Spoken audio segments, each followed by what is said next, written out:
In this week's episode of Talking Townball, we invite El Presidente, the Commander-in-Chief, the Big Bopper, State Board President Mark Whitey Forsman onto the pod to discuss his journey and the state of Townball.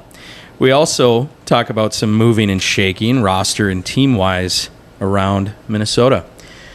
So mix up a pitcher of Fruit Punch Crystal Light and pair it with a cold tub of Old Home cottage cheese. It's time to talk Townball. Under those stars where the heart beats strong, Minnesota time is where we all belong. Cheering voices carrying through the night, the soul of the state under stadium lights. And welcome to Talking Townball. It's sometime in the middle of June, I think. I don't know what day of the week it is. We just had like a holiday a few days ago. It's getting really hot. We had a lot of rain. We blacked out. I think I think we're gonna drop this on a Sunday, June something What 20. is today? 22nd? June 2nd. Yeah, June 22nd. June 22nd. It'll come out June 22nd. So We issued an apology tweet on Twitter. I was able to get that out. I know that it's surprising. I put it out on that Wednesday that we normally time out our drops for the episodes, and some people were understanding, and then all of a sudden, I was getting text messages from people that I didn't even know listened that said like, where's the new episode? Is there not a new episode? And I said, golly, we're breaking some hearts out here, but we wanted to make sure we got an episode out this weekend. Just timing wise, I'm sure if you're involved with any sort of team right now, any sort of scheduling, it is getting thick out there. We were playing Hutchinson the night that we would typically drop the podcast, and I was playing first base and had a base runner ask, "Well, are you going to put it out tonight?" That's my work day tomorrow. I need something to listen to. You would be surprised. A lot of people. It's on a Wednesday if you're commuting. There's guys out there that time that out. I know that we love name dropping Kip Kavar, but he's a guy that his Sunday, or no, not his Sunday drive, his Wednesday drive is definitely dedicated to the pod, and we love to hear it. We love. And we're gonna drop it on a Sunday, so we just save it till Wednesday. Yeah, just hit pause right now and just pretend like go to a baseball game on Sunday. Exactly. And then listen on Wednesday. 100%. We also had. Surprising or not, I don't know. We had like an outpouring of some support from our burner friends about this. We had a lot of burners reach out, and they were understanding. For the most part. For the most part, they were understanding. Some not. I want to say this too. There was a post that came through, and we had kind of gotten called out a little bit, and I just said, basically the burners looking for some sort of representation on the pod, and I said, fellas, whatever you want to talk about, drop it in some tweets right now. And there was some definite responses. I'm gonna dig back into it, but give me a moment to find it. You guys talk amongst yourselves for a moment. I was looking here. Lordo Townball. Oh, classic. Who is a classic. Yeah. He said no apology necessary, and he said we're good at what we do, so he's kind of wrong there, but we do appreciate it. But yeah, the Lord spoke out. Our buddies Haywood, Brett, they were in the mix. Even Lloyd Christmas got in. So we did say, drop all your opinions. I don't even know if it was on this tweet. It may have been on a separate one. A thread of there was a separate thread. But we have taken these hot takes, these hot takes into account. There are some hot takes, and I think on a future episode, we definitely want to make it very burner centric and touch on all these points. Give you a little bit of a tease here, and like I said, I told the burners we'd give them some representation. A lot of R-rated content coming from our burner accounts. We try to filter out, but. We've got a guy named Ernie Hammer. Ernie, Jr. Wanted to make sure that we mentioned the name Tanner Arsenault, and I believe he's a St. Martin 3-hitter. He's a lot of people saying one of the hotter bats in the state right now. So good to hear. Just a couple other ideas. I mean, ridiculous as they are. What are some other takes? Oh, questioning if Sunday umpires take too much grief for the small checks that they receive. That's fine. That's a good point. Small, huh? Okay. Yeah. I guess next year the checks will go to $250 per game if in the Stearns County especially. Just a lot of fun feedback. It's we love our burners. Sometimes they're a little bit too much, but it was you can never be too much. No. It was good to hear their feedback. So, all right. So we're in the middle of June. We're approaching the end of June. I mean, what are we? What can we dig into right now that we haven't so far? The state board had a meeting. Was that 2 weeks ago? I think it was a little over a week, almost 2 weeks ago. But Okay. there were a few teams that they have to go about things a little differently now based on things that happened. I guess Some decisions that were made. I guess we can. The first team that stands out to me, Stockman's. The Stockman's Irish. Yeah, they were listed as. Did they play? They forgot to sign a guy. Forgot to sign a guy. So, right. as we've touched on several times before, you got to sign a contract before you play a game. It's got to get approved through your league, all that stuff. And we had Stockman's back when we hosted in 2023. We had them come out to Litchfield, and a good group of guys and Solid team. and Yeah, just it's an empathy thing, maybe not a sympathy thing. Yeah. Like, you feel for them, but I guess I too can't 100% confirm this, but through the grapevine, I did hear just the Twitter rumblings that they were, one of the few teams that have had a punishment like this. They are now barred from postseason play because they played someone who didn't have a contract. But they're one of the few teams that just ate it. They're like, I messed up. We messed up. That's what it is. So I guess good on them for that. Yeah, and I mean it probably makes things a lot easier between the team and the state board if you're honest and upfront about the situation. I'm sure we'll talk to Whitey Forsman here at our interview a little bit later, but I'm sure he respects the honesty of managers. And Yep. listen, you've got a job to do when you take on that role and that position as manager, or maybe the team decisions are coming from a general manager. I don't know. Depends on how your Right. team is put together, but you take on responsibility when you do this, and you've got to there's no warnings in Townball. You've got to do it right from the start. And you're seeing just some unfortunate scenarios that have played out, and we feel for the Irish, and just like we said, a good team that you hate to see them not getting to the postseason, because I think they've got a good group, and it's just a bummer. But next year they'll be back. So I know for me personally, on basically any signing, release, question, or anything like that, I either text you two, say, am I doing this right?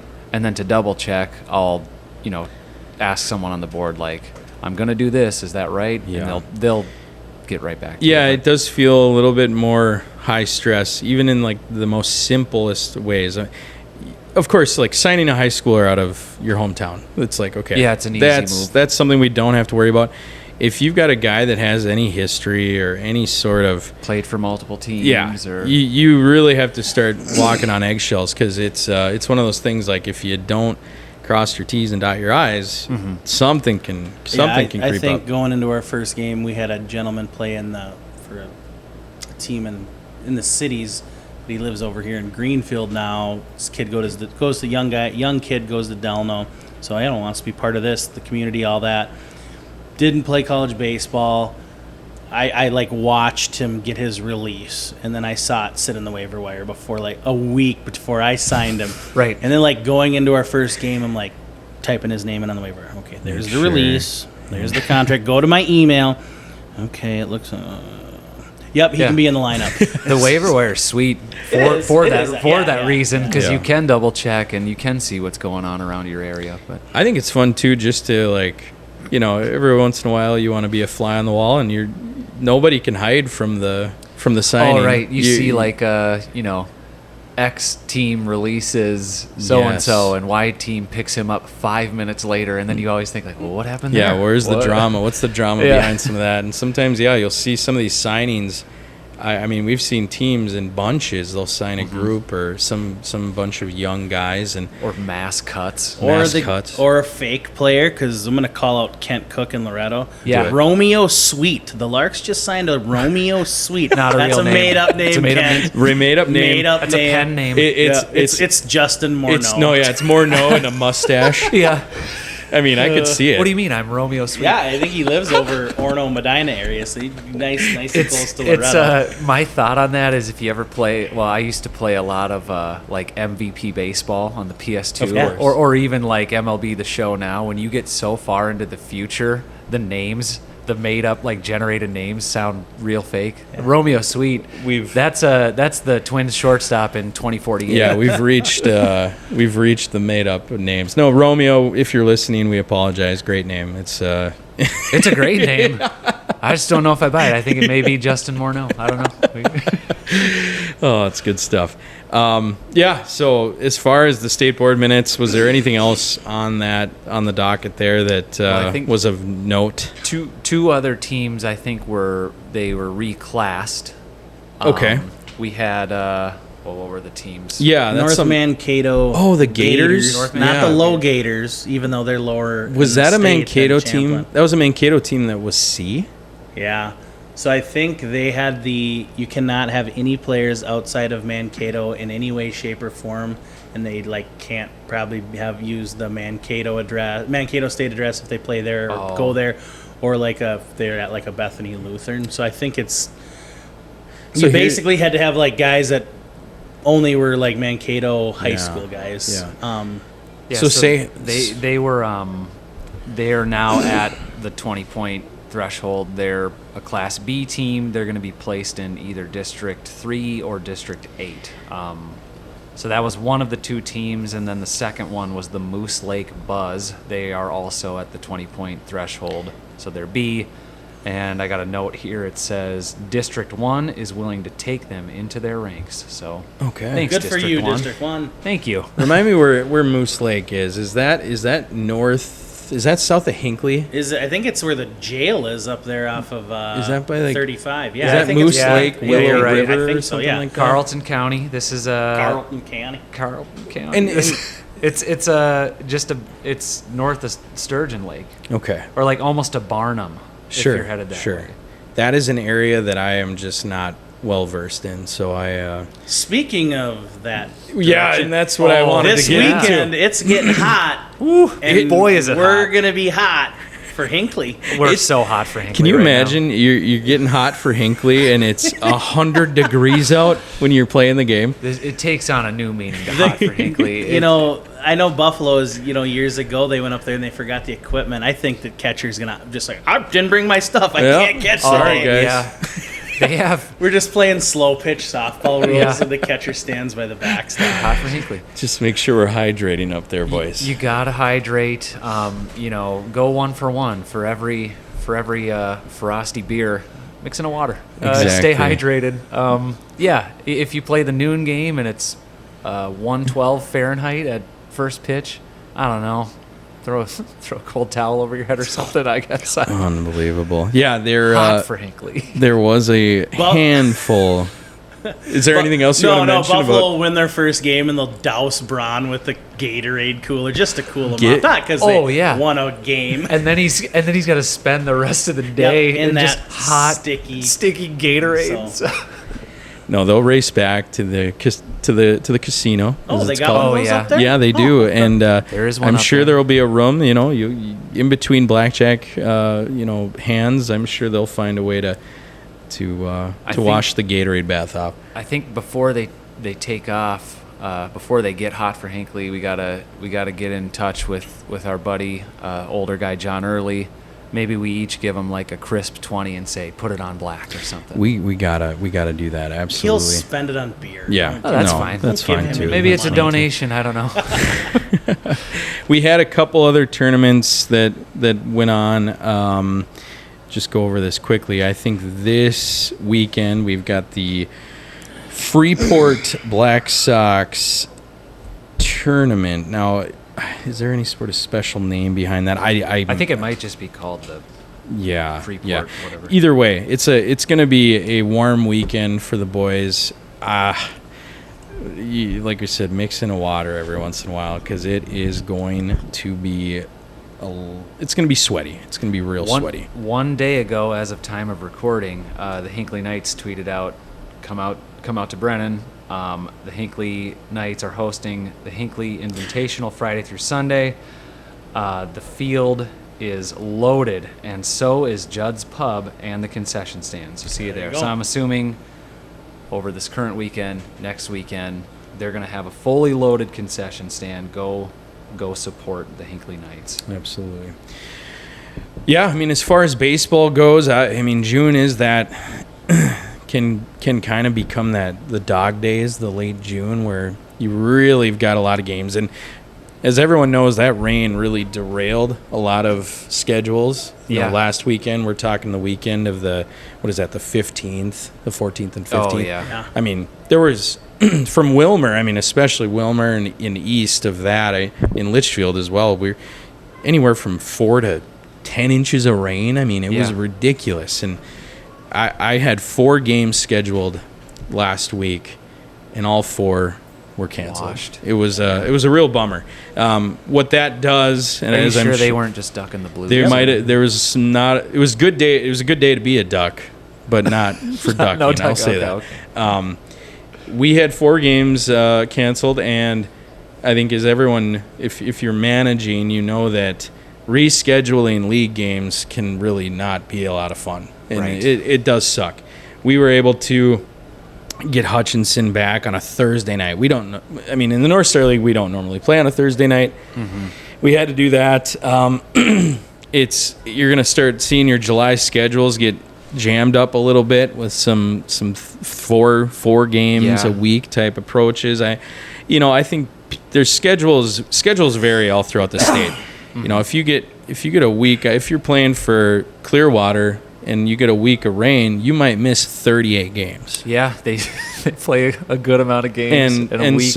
And there's still got 47 left. Yeah, and exactly. But probably one of those is a league game. Those non-league games, if they're rained out, unfortunately, you're probably not going to see that team the rest of the year. And sometimes you got to, bang a non-league game to fit in that league game. Right. Yeah, depending on how cramped the schedule gets. And we with the North Star League, we kind of try to leave that last weekend of regular season open in cases like this, and I think a lot of leagues around the state do that.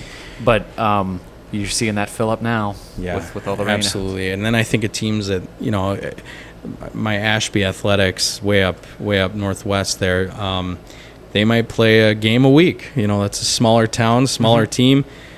One rained out game. I mean, even though it's a one game, with that schedule, maybe their guys only play Fridays, Sundays, and it's that can be difficult for them too. So I'm sure a lot of teams dealing with reshaping of their schedules and trying to make sure that June and July, as we get into the playoffs, that it's packed with meaningful games and we can get them all in, and don't want to try to it's pitching the juggling of pitching is obviously something that is not fun to do, but everyone's dealing with it. So it's nothing new.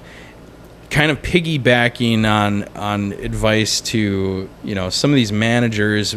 We talk about this a lot. If you're on social media, you're active. You're throwing out pre-game scheduled tweets of games. Throw your post-game tweet out there, whether or not you win or lose. Right? Oh yeah. We want to make sure that everyone in the state is aware of how did this game end up. And the easiest way to do that, from your town team Twitter account or Facebook, put out you lose 16-2, put it on Twitter. I think we should start.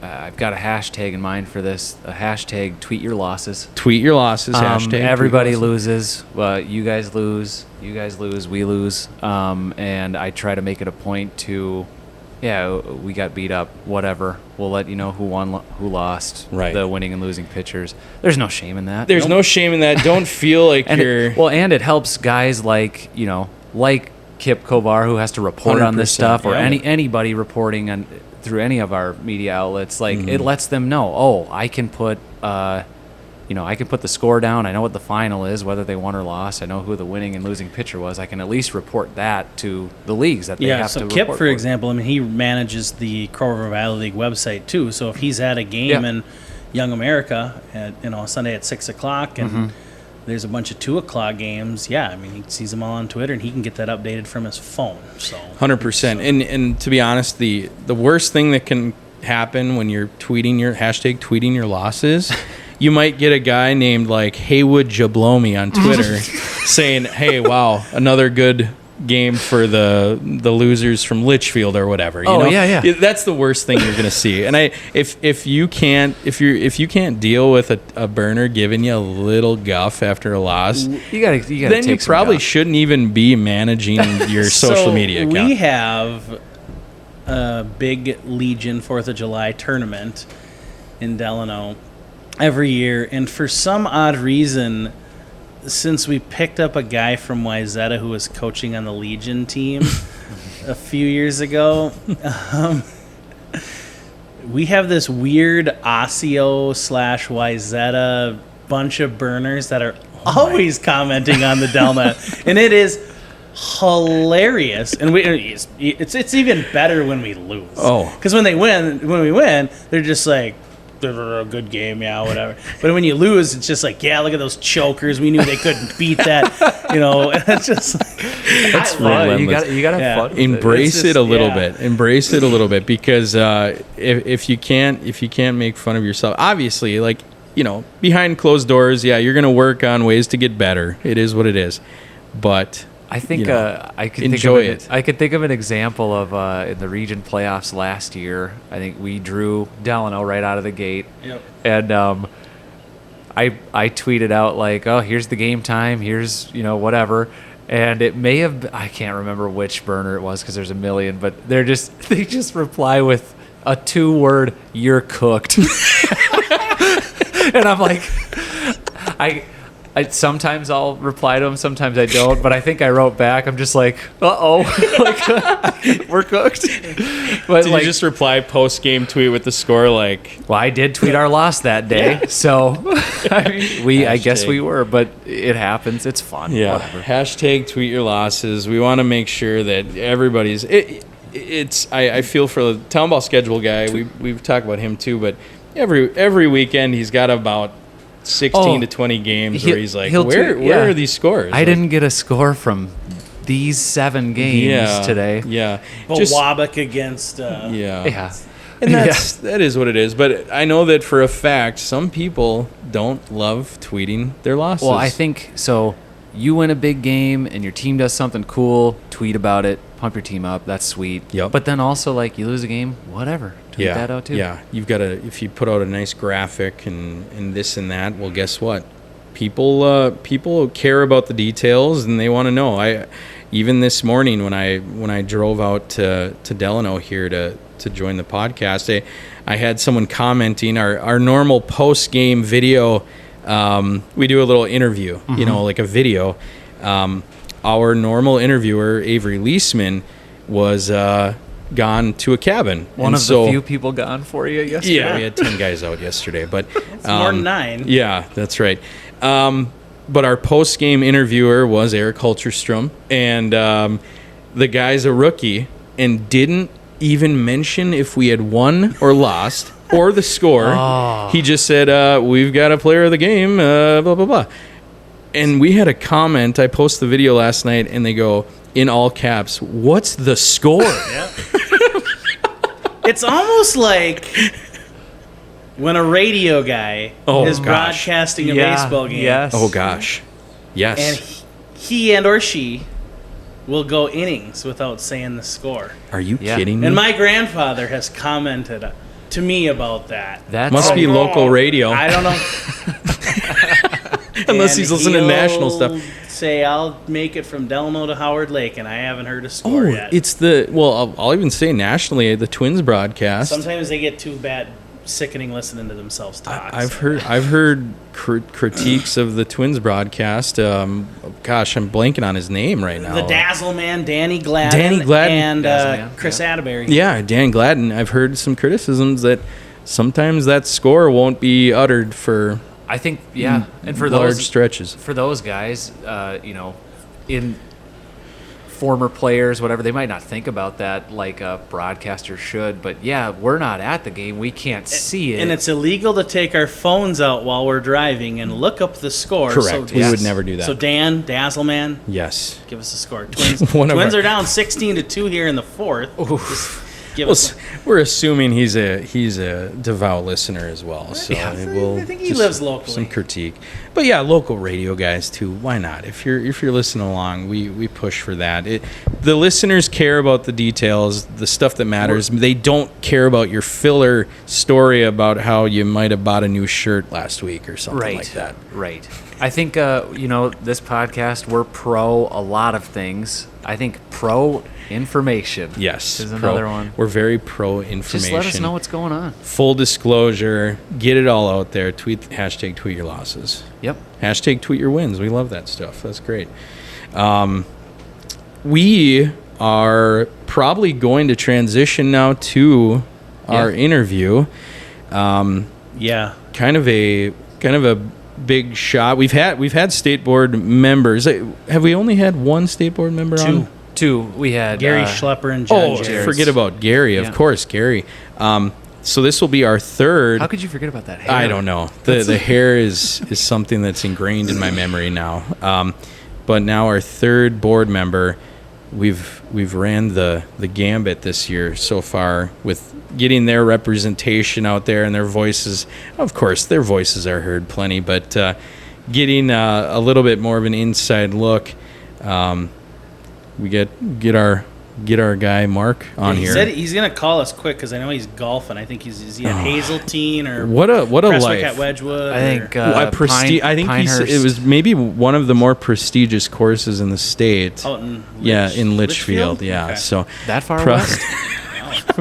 Well, you got to remember, I had the Ryder Cup. It's a small, just one connecting flight from Delano to get to Litchfield. We had to leave early. Yeah, it was there's some mileage put on for sure, but we'll get to Mark. I know Ryan, you've got something else you want to maybe touch on, and this just kind of came through, so a little bit on a more of a sad note, but I think we should read it off here because I just kind of noticed it, and forgive me if I fumble over it, but.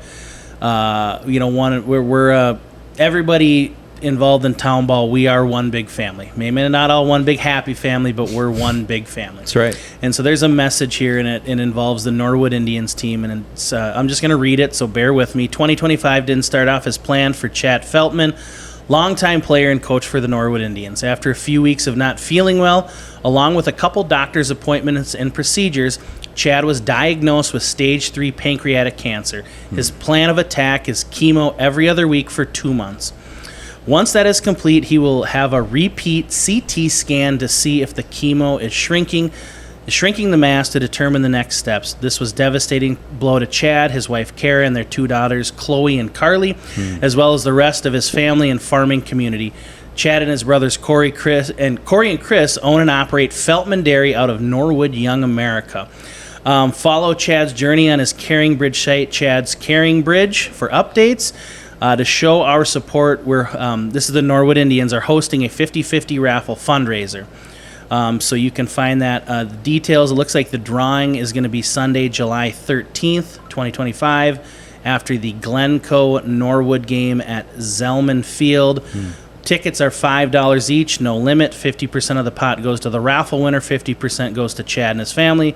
Get your tickets from any Norwood Indians player or at the concession stand during any of their home games. So just thinking about you and your family, Chad, and it just, we all need to rally around and support one another, especially with our in our baseball communities. So 100%. I wanted to jump on that. I just noticed that here before we get. I'm glad you noticed something like that because there's obviously the fun times and there's gonna be struggles too, and obviously one of our Townball brothers is going through it right now. So do whatever you can to support that group, and if you're in the area and can make that game and make that raffle, absolutely do that. Get out there. Without further ado, I think we've got Whitey. He is probably, I think we heard he's en route to the golf course. So we might get some background noise, but he's a busy man. You can't lock him down too long, and of course we're gonna do it right before he tees off. So let's get into it.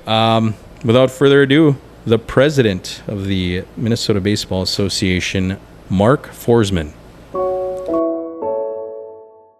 Welcome back to the Talkin' Townball podcast. We're here with MBA president Mark Forsman, affectionately known as Whitey around the DC area. Whitey, how are you doing today? Not too bad, fellas. How's it going for you? Yeah, not Good. too bad at all. We're actually at a different site today. We're in Delano, up in the what do you call this, Hayes? Oh, the DAC Shack. The DAC Shack. So Whitey, you've been up here. You've been to a couple state tournaments in Delano. He's taking a lot of naps on the couch. A lot of naps up in the DAC Shack. Yeah.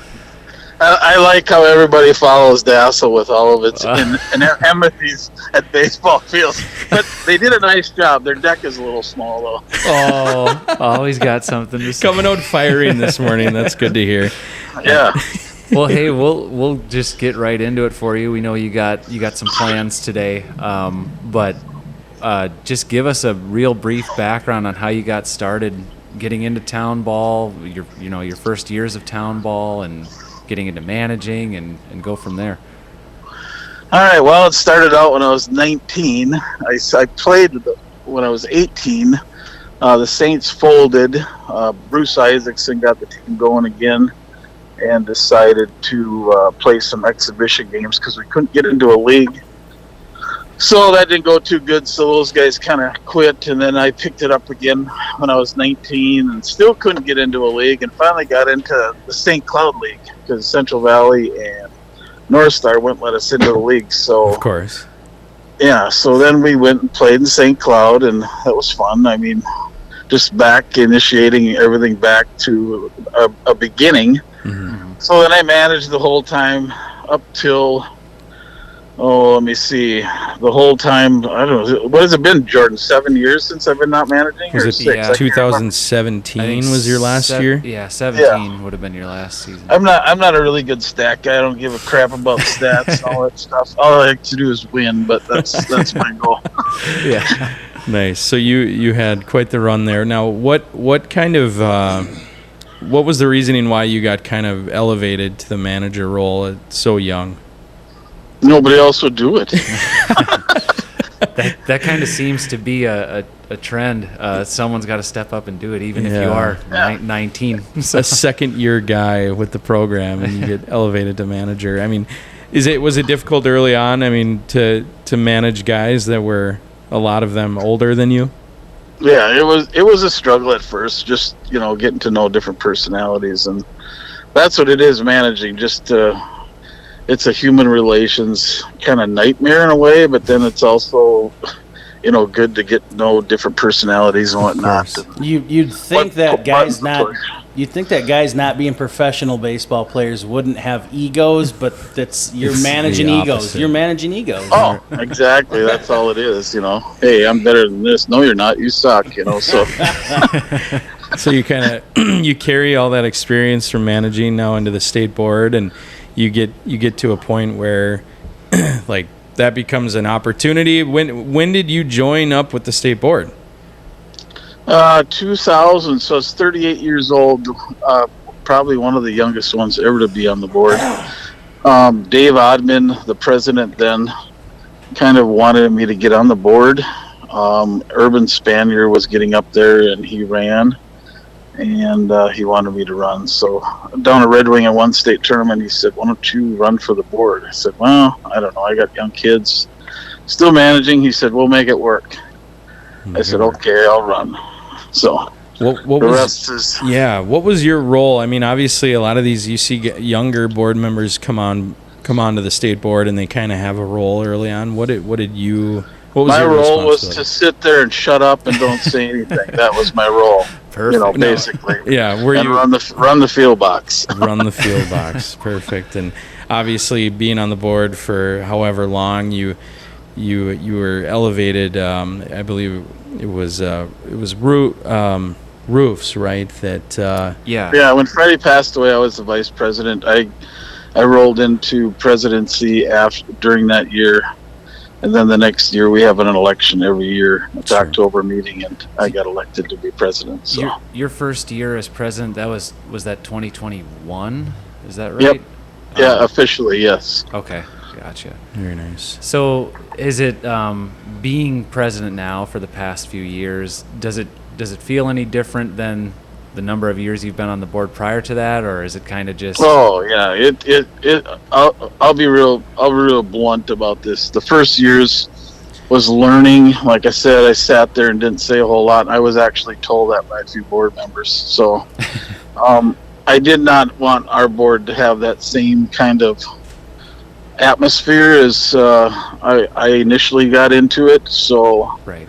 no, it's a whole different board. I let everybody express what they want to do. We have workshops. I mean, nothing's ever a quick decision. We're always, dwelling on things in our workshops and continually talking, and Mhm. I let everybody express themselves. And I got a really good board now, so it's Well, that's good. we have a lot of changes, as you guys know, and I've listened to a few podcasts. Oh, and it's have not you? like I agree with all the things you say, but No way. At least you guys are enlightening the masses, which is a good thing. So Well, we don't expect everybody to agree with what we say, and No. and most of the opinions we give, we follow up with, we're probably wrong anay. So We no. every once in a while we like to say maybe we're giving too much credit to the state board, but there's also times where we say there will be a guest that says something positive about the state board, and we almost act surprised. You guys obviously have a tough job, and not everyone. Usually, the loudest people in the room are the ones disagreeing with you. Would you say that's correct? Right. I mean, the problem is we have some hard decisions to make. We don't like to make those decisions, but that's the reason why we have such a good amateur baseball association, because we stick to the rule book. Yeah. And every side has two stories. I've been lied to a lot, and that's what I learned early in my days as a board member, that people will say anything not to get the axe thrown at them. You know what I mean? Of course. Yeah. And I get that too. It's human nature. Sometimes people just make really small mistakes, but you got to stay with the precedents that has already been ruled before, Mm-hmm. and you can't pick and choose.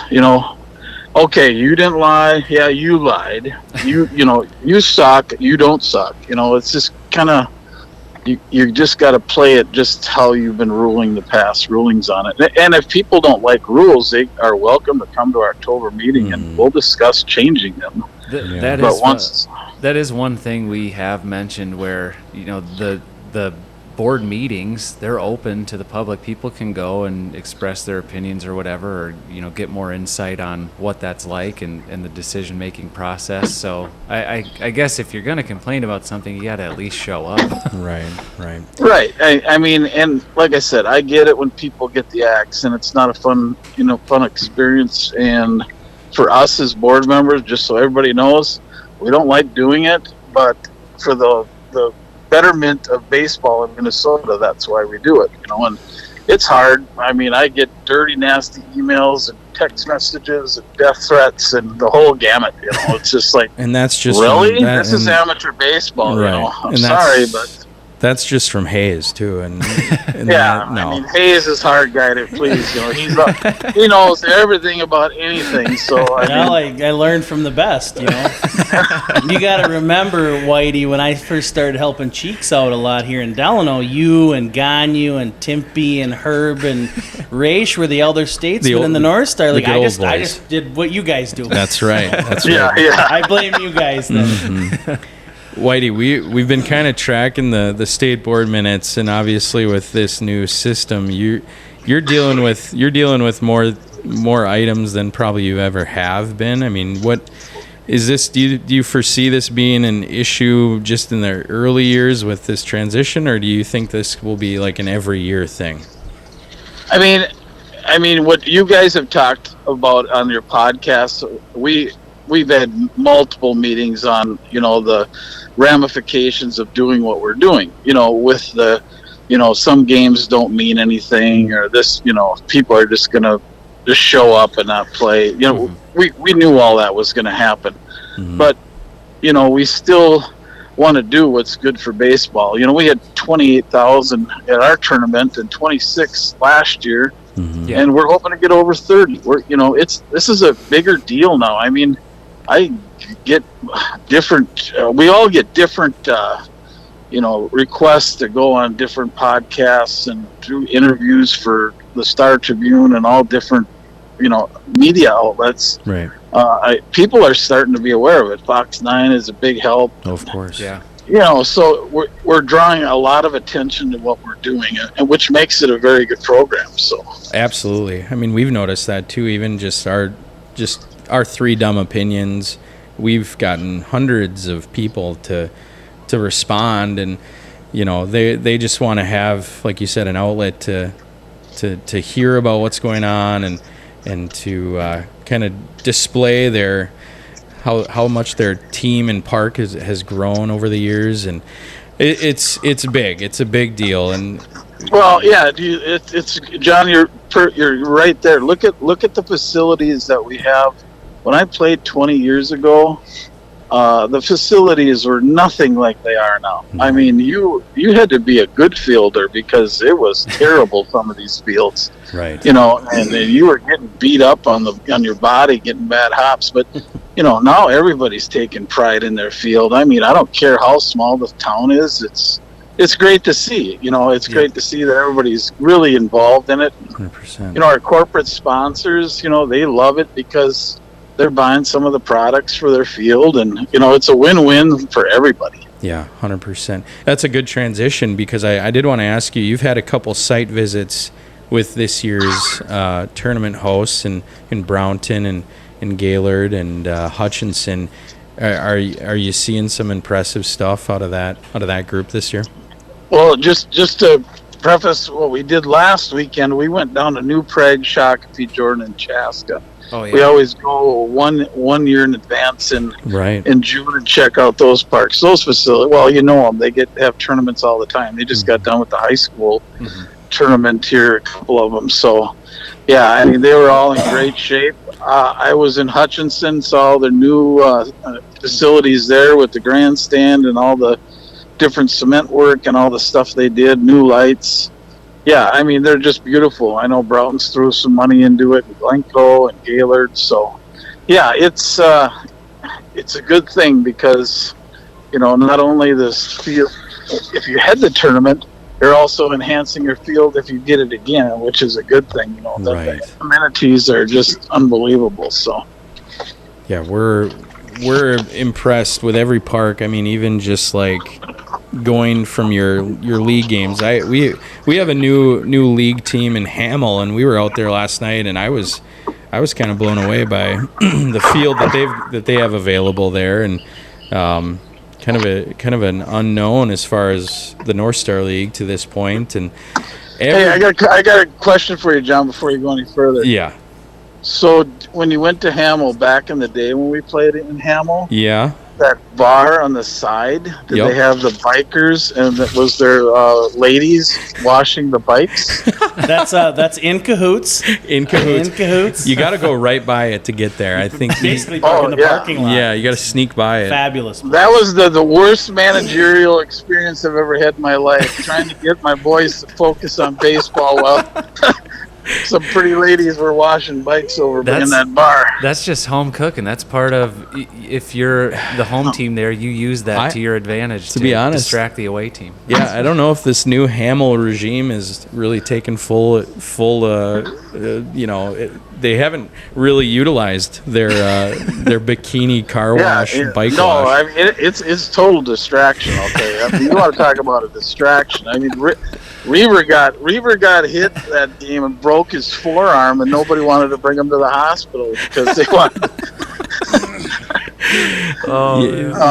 No, but Hamill's really fixed up their field nice. I got a grandson that plays in baseball in the program. Yeah, no, and it's it's beautiful now. So it is right on the edge of that kind of the city border, and there is some investment. The whole area is so unique because it's just that there's a small town as you're kind of getting into the metro, and a lot of. I mean, in small town bars too, still out that way, which is pretty fun. In Cahoots being one of them. Right, you go north there, and it's it's cornfields, and you get in there, and it's just like it's pretty.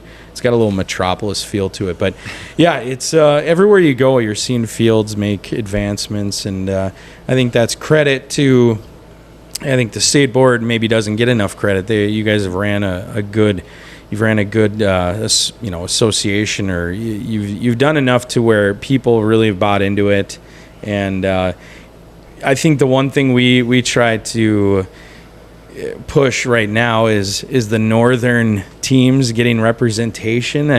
Is that something that the board maybe tries to, put a little bit more emphasis on, as far as, maybe in the future we try to make something work with our northern brethren? Well, I mean, it's hard though. We always call it the Bible Belt. It's from Highway 12 down to 212. That's kind of the Bible Belt of amateur baseball. I think they've been to Wadena and Perham. I've never been in that. I went to the state tournament, but I wasn't involved in that. Like a town like Brainerd or some of these towns, have nice parks up there. And I heard Alexandria's got a nice park, and so I mean, it's a possibility. But once again, you got to have the leadership to do it, and that's always the catch. I think we've kind of talked about that too. We said, as much as we love our northern teams, it's really it's like the ball's in their court to make it a viable thing, right? I mean, you've got some big distances between ballparks, and can you make it work, and what does that look like? And as much as you might get a tweet after like a state board decision, like, oh yeah, you've got the state tournament site's going to be in Delano this whatever in 2032.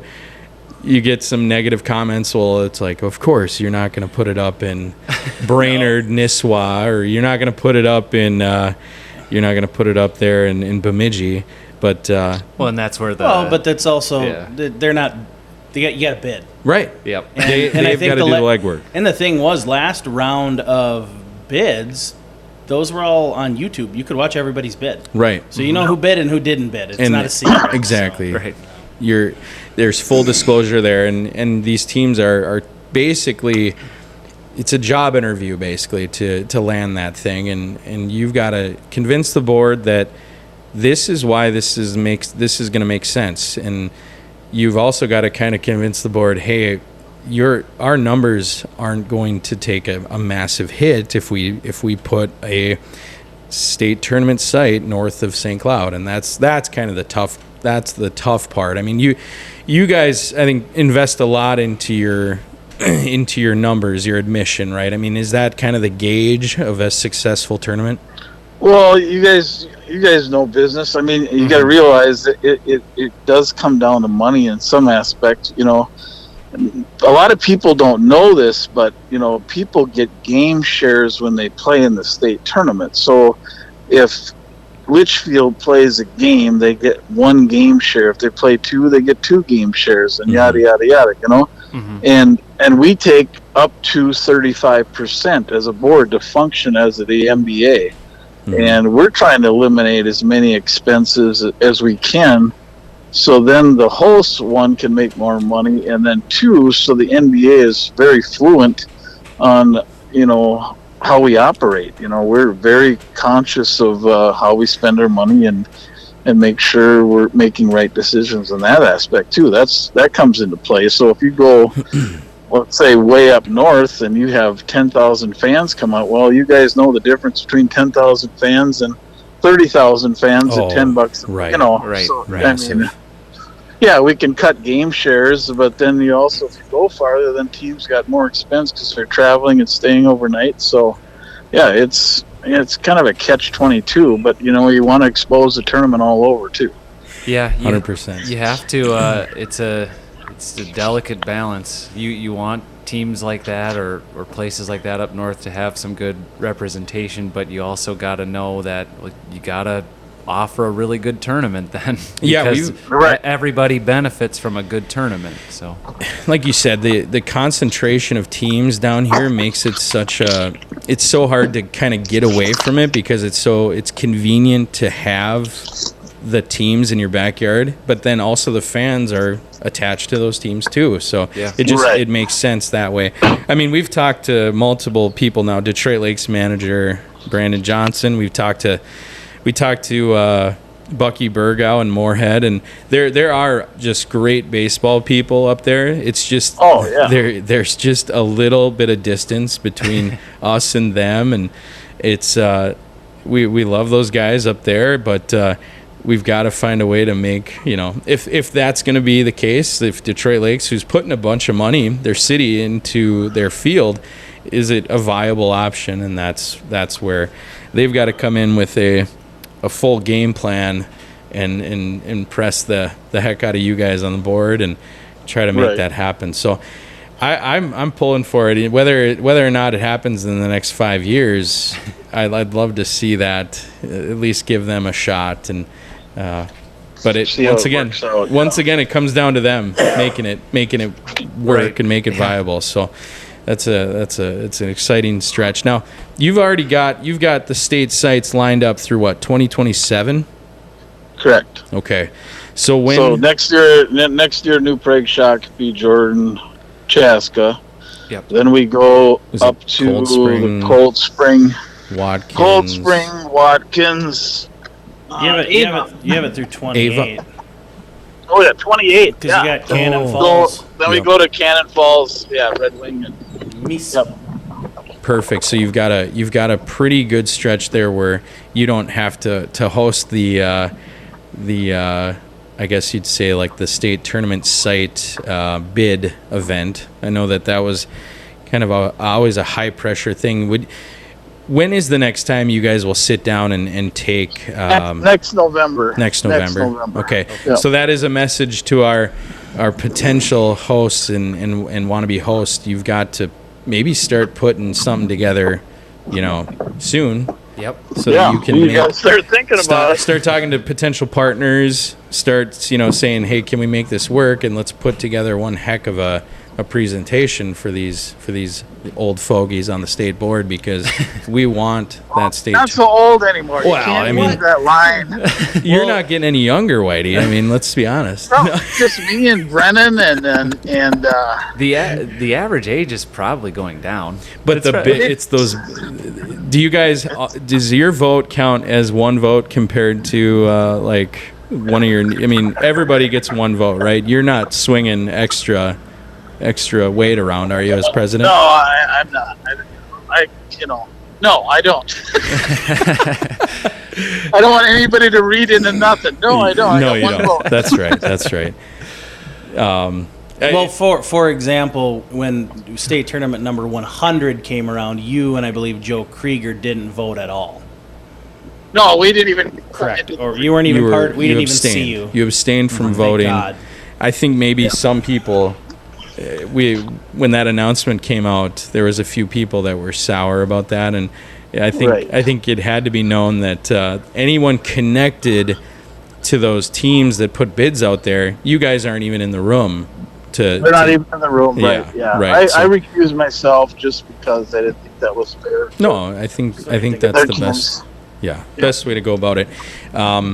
Do you want to? I say we covered Buffalo a lot, and I think there was maybe there's been a few teams now since that, a handful, whether it's an illegal player issue or a points issue thing, that have either been barred from postseason play now, or got bumped to class or whatever. Do you, Whitey, just from what you've heard us talk about, I feel like maybe you disagreed with a few things we may have said. Do you have anything you want to just put out there, I guess, as far as the decision on that? Well, maybe specifically like a Buffalo team, you just say it's pretty black and white. I mean, is it case by case, but yet you stick to your guns type stuff? I mean, well, it is case by case initially, but if they're breaking a rule, I mean, we're not going to give anybody any favoritism. If you think you're going to get any favoritism with this board,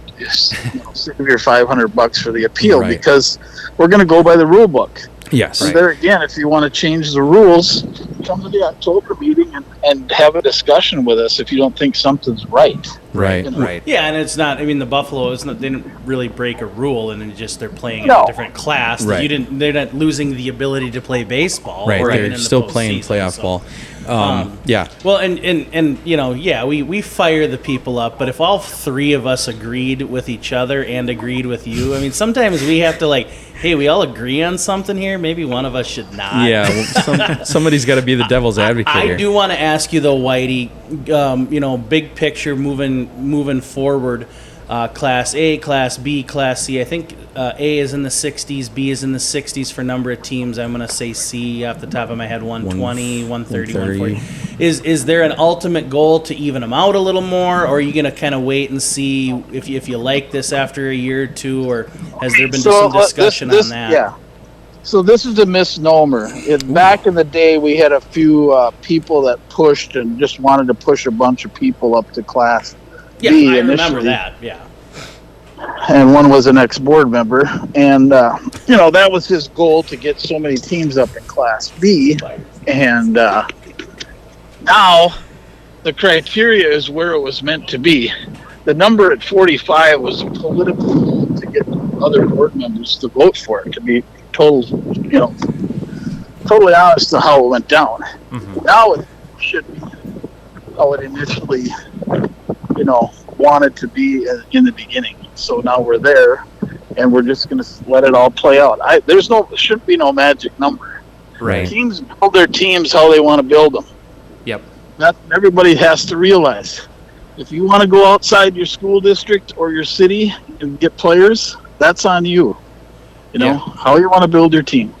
Yeah, and we've mentioned that one too. of the You can structure your team how you want to structure it, and you'll be placed in a class based on that, however you want to operate. So. And you all know, when in '93, when I was managing the Saints, we had runner-up, and we got put into Class B, never won a state title ever, and we had some pretty good teams that if we would have stayed in C, because when they moved us up, we competed in B pretty well. Yeah. And Ryan knows that. Ryan played in it. And, And, I mean, that's just the way it was. If you were first or second in the state tournament, guess what? Next year, they shook your hand and said, welcome to B. That's the way it was. Right. So now as we get into, this year and next year and the flexibility of the classes and how, some regions are going to look different every year. I mean, do you see a lot of more work on your table as far as just dealing with this new reclassification? Yeah, it'll be a little work, but not any work for me. Presidents delegate. I just say I'm going to hit one off the tee box here in a little bit, and I'll just call up somebody and say, get it done. All that work. As any good president would do. Yeah. Yes, that is. No, I have really, really good board members that, they are tech savvy and they know how to get things done, and it's pretty organized, and we try to keep everything the same. We're always emailing and talking about if a team goes up, what would be the best district or section or region to put them in. So, yeah, and I've mentioned this on a previous podcast episode before, but the board is very quick to respond to any sort of question too. I mean, is that an emphasis you guys have too, is to just communicate as well as you can if anyone has any sort of question on anything? Right. I mean, that's what I told my other board members. I said, we got to be out there and in the public and conversing with people and helping people, Right. Because I get it. There's new young managers. Yeah. They need help, but use us, call us. Right. I love talking to new managers. I mean, don't be intimidated because we're the state board. Talk to us, okay? 100%. Yeah. You guys, you've got a couple active members that they'll respond to an email within an hour or two, and I've always looked at that as a pretty good resource. So it's you guys are not untouchable as far as communicating and whatnot and ironing out potential issues. I think that's the one thing is you can do a lot of preventative work any day, anytime you want to hop on and just review some points and review some addresses. If it looks a little odd, you can always throw a line out to a board member and they're always quick to respond. So I always respect that. Right. And all the board members are very accessible to any questions or, whatever you want. Mm-hmm. Yeah. All right, I'm going to tee off here. Yeah. All right. Well, hey, before you go, tell Carson that, Ryan says hi. Just another guy that I grew up playing hot box with and, hitting balls in the batting cage at him and Jordan Reaver when, Dassel and Delno would play years ago. So you tell him I said hello. And he should just come back to Minnesota and get back into Townball. Yeah, I know. It's kind of hard to have a son in a different state. Yeah. Fun when he Right. Well, it does. It sounds great today, boys. We got $50 on the front nine, 50 on the back nine. Oh, boy. Here we What go. course are you playing today? Whitey, what course are you playing? Litchfield, your home course. No All right, way. here we go. Unbelievable. Way out west. Unbelievable. Well, good stuff, Whitey. We'll let you go. Hit it straight, hit it long, and we'll talk to you again later. All right, thanks, guys. Thanks Have for a good joining one. us. Yep, too. we'll see you. Bye.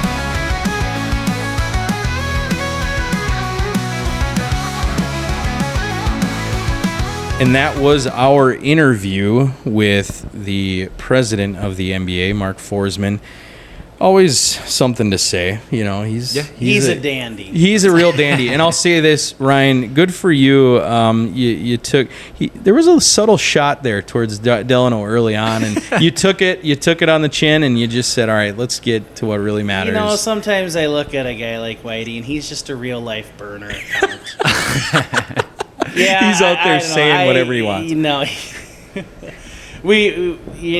going to get too much of a rise out of us here in Delano. We do what we think is best and what we want to do with our field. We don't really, Even if you're copying us. really worry about what everybody else is doing. I think Delano. I will say this: when we do something, our buddies over in Waconia have an emergency meeting and say, "This is what Delano's doing. all right. How can we one up them?" That's all I know. As we sit in the clubhouse, that Whitey said, "Yeah, that was maybe inspired by by the Dassel clubhouse." There's I'm no not lie gonna there. disagree with that. You But did I would something say- cool. We're gonna do it too. Cool. But I think a lot of teams they see teams expanding and doing this, and of course you want to keep up, but there's teams out there that are kind of just leading from the front. They just they're going and they're just doing what the best they can with new ideas and trying kind of trailblazing. And I think what I've seen out of Delano, I mean, the stuff you guys have put out here as we sit in the DAC shack up here, it's pretty impressive stuff. I'm always very intrigued by what you got going on. And whether or not you guys copied us with our deck and clubhouse thing, whatever, I look at your outfield decks and some stuff you got going down the lines, and I think, oh, shit, maybe we have to copy Delano now. It's funny because we have, just discussions like we're going to go play in Jordan here in a couple weeks, and we were just at Waconia, and we got a lot of, this is one of my favorites, and like, Hayes, what's one of your favorites? I'm like, I don't know. I was like, I like so many. I don't have a favorite. I love here, but at the same time, prepping for a home game is a lot. Yeah, too. it's a job. So sometimes it's Yeah. like I just like to go to a road game, and sometimes I just want to go to a road game that's out in the middle of nowhere. Yeah. Yeah, Yeah. 100%. Just look. and Those can be fun. That so there's Well, always good to talk to Whitey. I'm sure I will talk to him later today. We'll probably meet up at the field and do some sort of field work. You can discuss all of the snowmen he put on that scorecard. Well, I don't know. He's got that smooth lefty swing. He's a lefty. He's a lefty. Yeah, he was a lefty hitter too. Unbelievable. He's got it. I don't Oh, know. man. He's probably gonna try out for like a pro-am pretty soon. Sure. Or try to get He's on the tour. he's a young buck. Like you said, that board is a pretty young board. In comparison, I think he's dead on about that because we've had more interaction with the state board probably in the recent 5 to 10 years than we obviously had before that. And it's nice too. But- like at least 3 or 4 of them now know how to turn on a computer. Right. Which They is- do have designated tech guys, like Whitey said during the interview. He's like, we have guys who are more tech savvy now, so 100%. they can put the burden of that stuff Yes. on them. Well, Yes. one thing they need to do, and I should have brought it up. I should have mouthed right off. Well, let it go now. About hey, come to the meetings. It's 2025. You can just broadcast it and put it on. Why YouTube. can't we zoom that Oh. stuff? You could even if you don't zoom it. That's true. YouTube it. You can YouTube live it. And I understand there's minutes, but sometimes you don't see Yeah. how they get to the finished product. Right. But they've done Right. a good job with when they do the bracket selection show. Right. They can do that live. So maybe in the future the board meetings obviously attend in person if you can. But if we can get a live feed or a YouTube or at least a live recorded. requires very little, I think, effort. I would say that would be something that could be a huge upgrade for very little, time invested. So, Well, to the if you're- tech guys. yeah, on if the you're board. listening, you guys, Saturday morning, whatever weekend you guys are wherever, it's probably never really convenient for anybody to get Right. to those meetings. Have something that is live on YouTube that posts that you can rewatch later. Even if it's not live. Yeah, even if Then it's you not can- live, then you can censor out a lot of these new B teams that are swearing and yelling at you. Yeah. during the meetings. Well, that's the thing too is people have their opinions out there, but if they could watch it back, then they might bite their tongue a little bit. Yeah, like context matters. Everybody's gonna see me having 8 beers at Yeah. the VFW on the east Hey, side. listen, Whitey. You tell you what. Let me tell you what. Yeah. No, you can. Yeah. Rather than Listen. just screaming into the void at the board's Twitter account, I had his you can- signature on a napkin that night, and that's Handshake legit. agreement. That's straight up legit, right? No, I think it would probably give the state board a little bit more, like you Well, said, it would take context. some off their shoulders Right. from fielding questions that were probably answered at that board meeting. Because some of the decisions feel like they're robotic at some point, and you're just like, Yeah. well, what are we even? Is there even any thought behind some of this stuff? Is it just But I will say this: when you say if there's any thought behind this stuff, everybody listening, if you don't want to listen to anything we say and absorb it, they do meet the night before. yeah, Oh, yeah. For hours, and Yes. those decisions are pretty much made going into the meeting. And leading up to that, Hours. and hours long pre-meeting meeting, they're constantly on the phone and Yeah. texting like, "All right, we've got this coming up." So it's not like they're not prepared. They put a ton of time. No, into we're pro state board when it matters. I would say And this matters. Yeah, yeah, exactly. So, kind of cool. Another thing you might talk to Whitey about, Whitey being on the DCBA, you've got an All-Star game coming up in Dassel. Yeah, we've got the All-Star game on June 28th, Saturday, a 7:05 first pitch. 7:05 I wanted start. it to sound super official, so I said 7:05 instead of 7. And I want to say this, like, out around the state, are we aware of any other established All-Star games? I think there's a Corn Belt versus, oh my gosh, I'm drawing a blank. Where would they play alongside with the? Who's it's down with Lake? And the DRS has one. The DRS. DRS has one. Yes. Okay. Yes. Corn Belt audience here, let us know who your All-Star think game is there's with. The Corn Belt one. I think the DRS is just a DRS one, like the North Star League used to do. And I swear the Corn Belt plays somebody else, because I remember Yes. talking to Nagel about it last year out at a tournament in Jordan. So I'm pretty sure. I could be wrong. But just.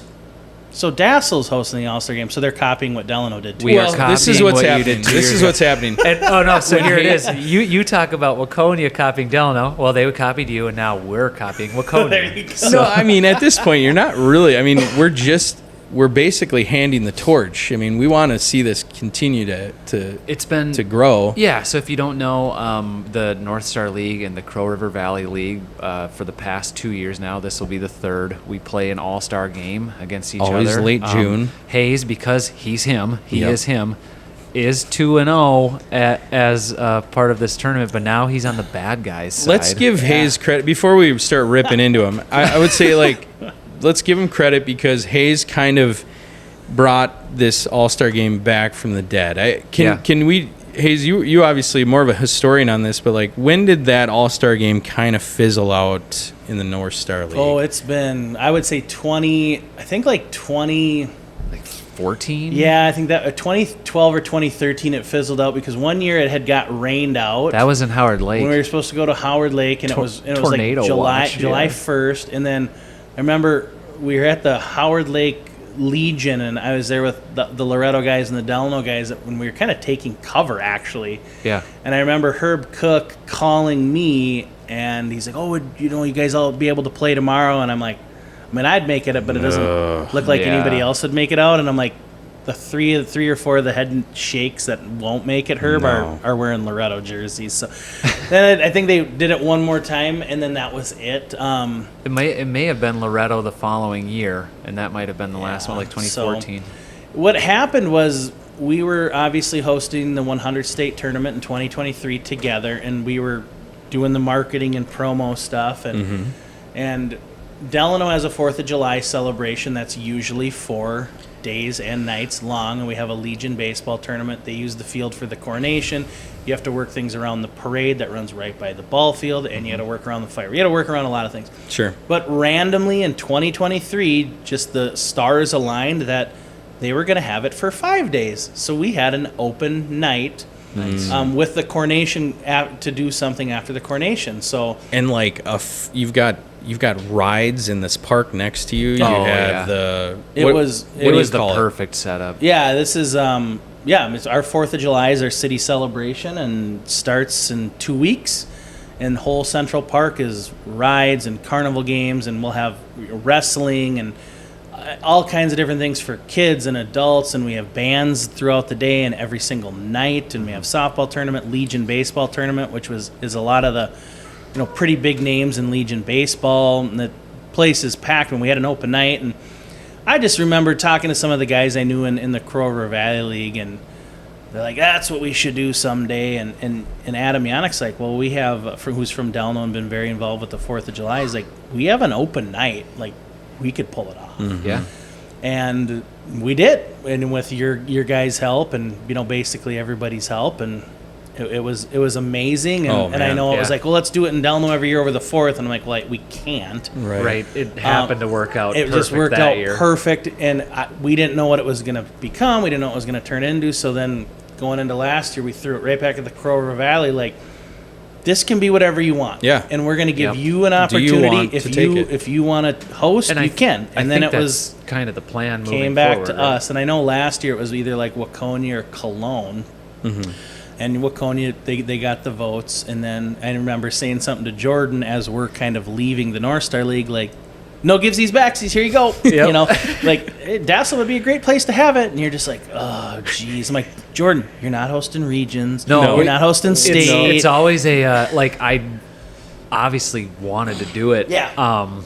We had But- just come off of regions. Yeah. We had just had the state tournament before, and you guys know as well as any other team, it's like it takes volunteers to put on something like this, but we've got a good group, and we've got a good group of volunteers. One of the reasons it worked so well in Delano is we didn't really need a ton of volunteers, because if you wanted food, you could just go to all the carnival folk, or you could go to the beer stand. Right. Because we didn't operate our beer stand that night. You had to get it through one of the 4th of July stands. Yeah. It's fun because I think more than anything, you can talk about, the pros and cons of hosting it and this and that, but the recognition of the players, I think, is really fun. It's huge. Being around the dugout, I mean, I got to help in Delano as like a bench coach a couple years ago, and this year, Jordan and I are obviously doing a little bit more in Dassel as far as managing goes, and it's so fun to meet and kind of get an understanding of where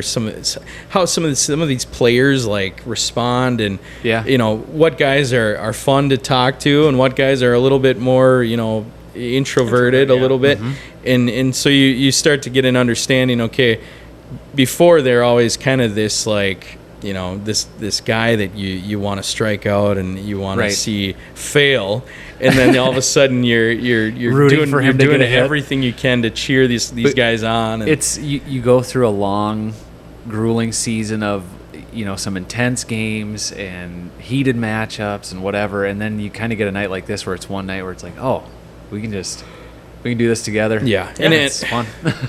As far as so getting the game together and having everything planned, obviously there is work involved, and Jordan, I know you're doing a lot to kind of get there. I think our North Star League lineup roster has dropped. The CRVL, it has dropped. I don't know when Kip's gonna drop it, so I'm not gonna. Right, and we're talking on. It's Saturday, but technically this is coming out Sunday.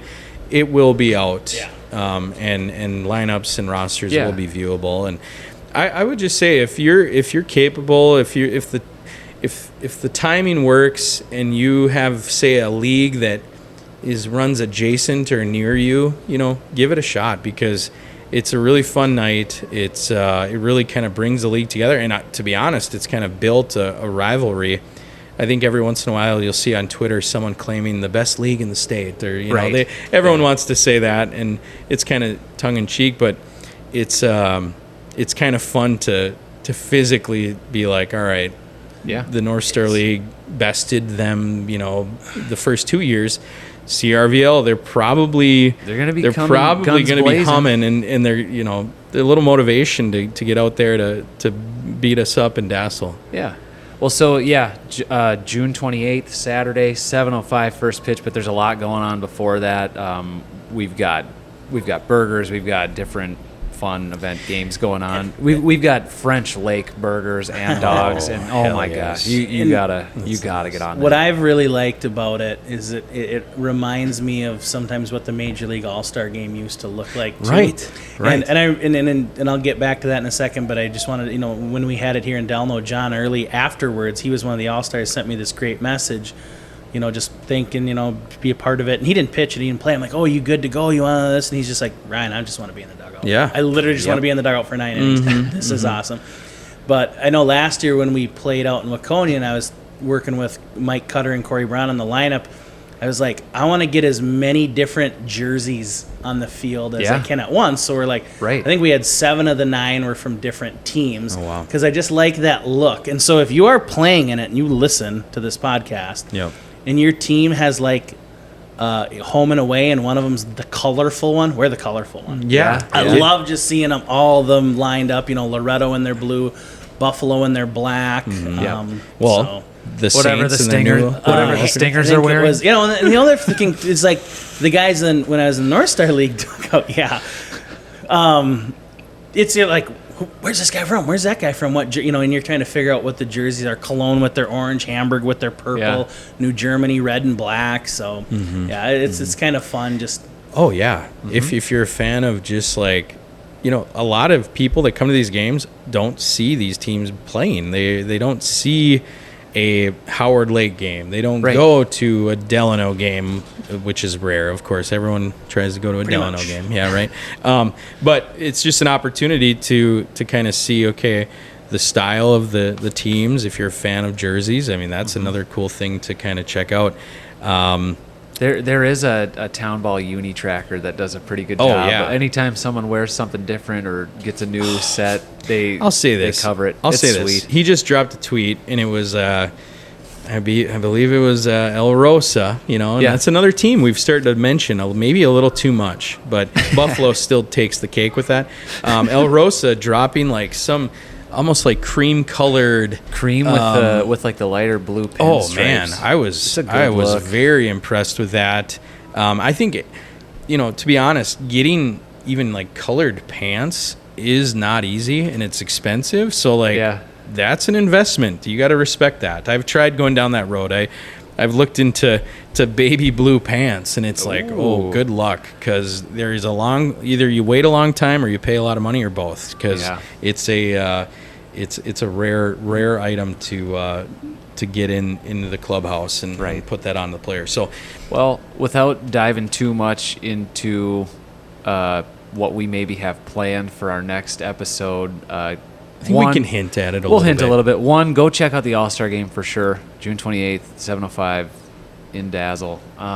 But also, our next episode, we're going to try to have some good content revolving around that All-Star game. We're gonna try to get some. We want like heat of the moment, like interviews it'll be a little on different. field. It'll be a little different. The from formats. the format of Throw our out the normal format. episode. Yeah, but just interviews with some players, some personalities. Maybe if Whitey's on the grill flipping burgers, maybe we'll catch him again. I think our CRVL guys. I mean, I sat in a press box with Jeremy Stender from Glencoe, and he is probably on our short list of possible interview, Yeah. guys. But there's a guy that we maybe not have even gotten as Ryan Hayes sits here. I say we maybe haven't gotten a ton of CRVL representation, but we'll look to probably interview some guys in that dugout as well. So for sure. keep an ear for that, and we're just excited to get out there and do that. I think we'll probably try to get closer to our regular scheduled program as far as our schedule goes, but we'll keep everybody up to date. Could potentially be a special drop since it is an all-star edition.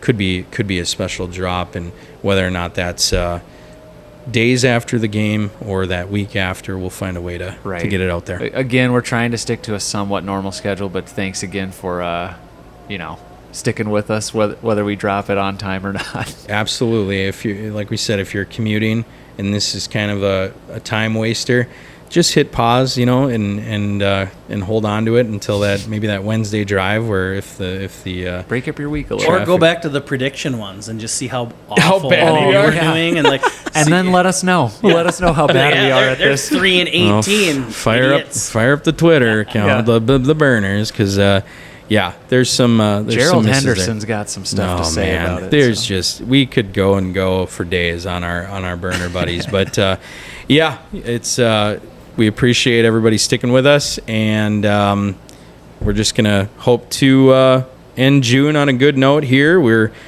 basically halfway through the regular season, if not more. It's gonna come down to it. We're excited to continue on this Townball journey as we get through 2025, and thanks for joining us along that journey. So with that, I think we're gonna wrap it. All right. All right. From the Dak Shack at Delano, we say, have a great weekend.